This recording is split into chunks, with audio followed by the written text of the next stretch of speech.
વિકાસથી જાતિવાદ સુધી ગુજરાતની રાજનીતિ કેટલી બદલાઈ. છેલ્લા 10 વર્ષોમાં ગુજરાતમાં જાતિ આધારિત સંમેલનો, જાતિ આધારિત આંદોલનો વધ્યા છે. નરેન્દ્ર મોદી જ્યાં સુધી ગુજરાતના મુખ્યમંત્રી હતા ત્યાં સુધી તેમણે વિકાસને પ્રાધાન્ય આપ્યું છે. તેમણે ક્યારેય પોતે ઓબીસી નેતા હોય, ઓબીસી આગેવાન હોય તે પ્રકારની ઓળખ એ થવા દીધી નથી અને તેમણે ક્યારેય એવું કહ્યું પણ નથી કે હું ઓબીસી ચહેરો છું, ઓબીસી નેતા છું. કાયમ તેમણે વિકાસને વેગ આપ્યો છે. પરંતુ વર્ષ 2015 બાદ ખાસ કરીને ગુજરાતમાં જાતિ આધારિત સંમેલનો અને જાતિ આધારિત આંદોલનો વધ્યા છે. પ્રદેશ પ્રમુખની વાત કરીએ તો પ્રદેશ પ્રમુખ પણ ભારતીય જનતા પાર્ટી, કોંગ્રેસ અને આમ આદમી પાર્ટી ત્રણેય પક્ષના અધ્યક્ષ પહેલાં સવર્ણ સમાજમાંથી હતા. કોંગ્રેસની વાત કરીએ તો વર્ષ 2022 વિધાનસભાની ચૂંટણીમાં કોંગ્રેસની ભૂંડી હાર થયા બાદ શક્તિસિંહ ગોહિલને પ્રદેશ અધ્યક્ષની જવાબદારી સોંપવામાં આવી. જૂન 2023થી 2025 સુધી તેઓ કોંગ્રેસના પ્રદેશ અધ્યક્ષ રહ્યા, પરંતુ તેમના કાર્યકાળ દરમિયાન પણ કોંગ્રેસ કંઈ ખાસ ઉકાળી શકી નથી. માત્ર લોકસભાની ચૂંટણીમાં એક બેઠક જીતવામાં કોંગ્રેસ સફળ રહી હતી. વર્ષો બાદ ગુજરાતમાં કોંગ્રેસની એક સીટ આવી હતી. બનાસકાંઠાથી ગેનીબેન ઠાકોર એ સાંસદ બન્યા હતા. ખેર વાત કરીએ શક્તિસિંહ ગોહિલ, તેઓ ક્ષત્રિય સમાજમાંથી આવે છે, એટલે કે સવર્ણ ચહેરો હતા. આમ આદમી પાર્ટીની વાત કરીએ તો પાટીદાર આંદોલનથી નેતા બનેલા ગોપાલ ઇટાલિયા આમ આદમી પાર્ટીમાં જોડાયા બાદ તેઓ એક મોટો ચહેરો હતો અને વર્ષ 2022ની ચૂંટણીમાં આમ આદમી પાર્ટી 13% વોટ સાથે 5 બેઠક જીતી હતી. ગોપાલ ઇટાલિયા પોતે કતારગામ બેઠક પરથી લડ્યા હતા, પરંતુ તેમની હાર થઈ હતી. વાત કરીએ વર્ષ 2021માં તેમને પ્રદેશ પ્રમુખ બનાવવામાં આવ્યા હતા, એટલે કે તેઓ પણ સવર્ણ સમાજમાંથી આવે છે, પાટીદાર ચહેરો છે. ત્યારબાદ ઈસુદાન ગઢવી પત્રકારમાંથી નેતા બનેલા વ્યક્તિ, તેમને પ્રદેશ પ્રમુખ આમ આદમી પાર્ટી દ્વારા બનાવવામાં આવ્યા.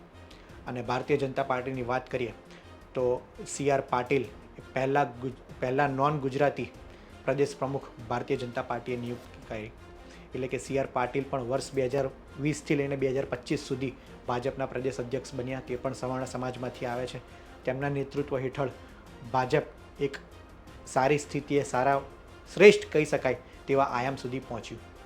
પરંતુ વર્ષ 2023 બાદ તમામ પક્ષના સમીકરણો બદલાયા. શરૂઆત થઈ આમ આદમી પાર્ટીની તો ચર્ચા એટલે માટે ના થઈ શકે કારણ કે આમ આદમી પાર્ટી એ શરૂઆતમાં નવી પાર્ટી હતી અને તેમની પાસે કોઈ ચહેરા પણ નહોતા. ગોપાલ ઇટાલિયા અને ઈસુદાન ગઢવી આ બે મુખ્ય ચહેરા હતા, એટલે એ બેમાંથી જ એકને પસંદગી કરવાની હોય. વર્ષ 2023થી ઈસુદાન ગઢવી આમ આદમી પાર્ટીના પ્રદેશ પ્રમુખ છે, જે ઓબીસી સમાજમાંથી આવે છે. વાત કરીએ કોંગ્રેસની તો તાજેતરમાં વિસાવદર અને કડી વિધાનસભાની પેટા ચૂંટણી બાદ કોંગ્રેસની કારમી હાર થયા બાદ શક્તિસિંહ ગોહિલે સ્વૈચ્છિક રાજીનામું આપી દીધું હતું અને તેમના સ્થાને કોંગ્રેસે ઓબીસી ચહેરો એ નિયુક્ત કર્યો અને અમિત ચાવડાને પ્રદેશ પ્રમુખ બનાવવામાં આવ્યા. અમિત ચાવડા પણ પોતે ઓબીસી સમાજમાંથી આવે છે, એટલે કે આમ આદમી પાર્ટી અને કોંગ્રેસ બંને ઓબીસી સમાજના નેતાના પ્રદેશ પ્રમુખ બનાવ્યા. હવે વાત આવી ભારતીય જનતા પાર્ટીની.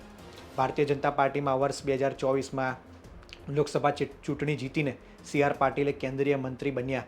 ત્યારબાદ ઘણી વખત તેમણે સંકેત આપ્યા હતા કે હવે ભાજપને નવા પ્રદેશ અધ્યક્ષ મળશે, પરંતુ 1.5 વર્ષની ચર્ચાના અંત બાદ ભારતીય જનતા પાર્ટીએ પણ આખરે ઓબીસી ચહેરા પર મહોર લગાડી અને જગદીશ પંચાલને પ્રદેશ અધ્યક્ષ બનાવ્યા. એટલે કે તે પણ ઓબીસી વિશ્વકર્મા સમાજમાંથી આવે છે. એટલે કે હવે આજની સ્થિતિમાં ભારતીય જનતા પાર્ટી, કોંગ્રેસ અને આમ આદમી પાર્ટી તમામ પક્ષના નેતા એ ઓબીસી સમાજમાંથી આવતા વ્યક્તિને પ્રદેશ પ્રમુખ બનાવ્યા. વાત કરવી છે કે ટૂંકા સમયમાં સમીકરણોમાં આટલા બધા ફેરફાર કેમ થયા. શરૂઆતમાં તો એવી સ્થિતિ હતી કે ત્રણેય પક્ષના ઉમેદવારો કહેતા પ્રદેશ પ્રમુખ એ સવર્ણ સમાજમાંથી આવતા હતા.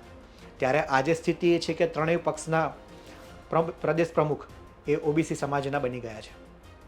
ઓબીસી સમાજની વાત કરીએ તો ગુજરાતમાં 60% વસ્તી ધરાવતો ઓબીસી સમાજ છે, કારણ કે ઘણી બધી જ્ઞાતિઓ, 156 જેટલી જ્ઞાતિઓ ગુજરાતમાં ઓબીસી સમાજમાં આવે છે.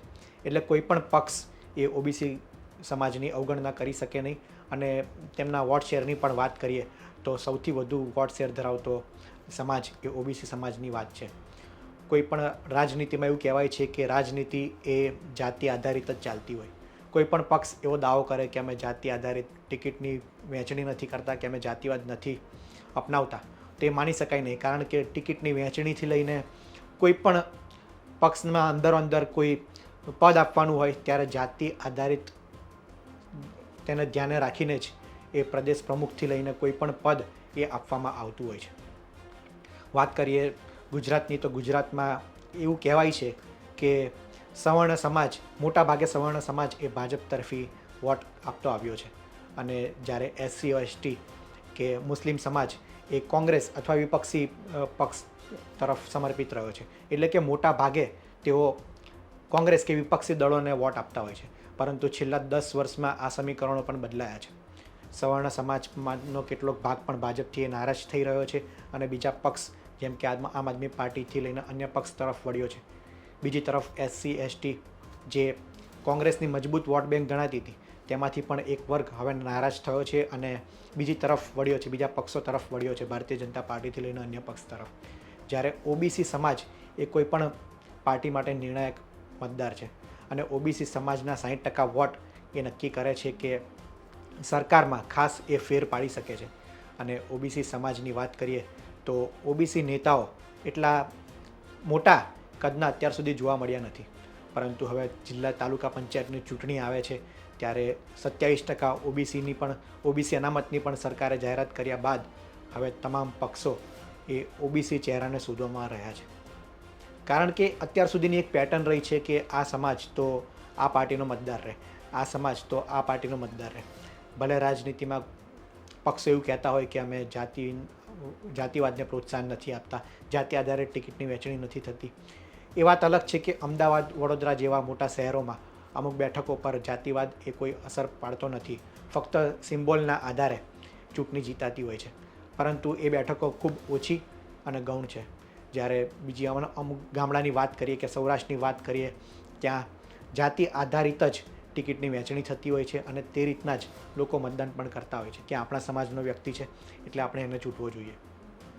ખેર, વાત કરીએ અત્યારે ત્રણેય પક્ષના પ્રદેશ પ્રમુખ એ OBC સમાજમાંથી આવે છે, ત્યારે આગામી સમયમાં એ ચોક્કસ એ રાજનીતિમાં મોટા ફેરફારો એ જોવા મળે તેવી શક્યતા છે.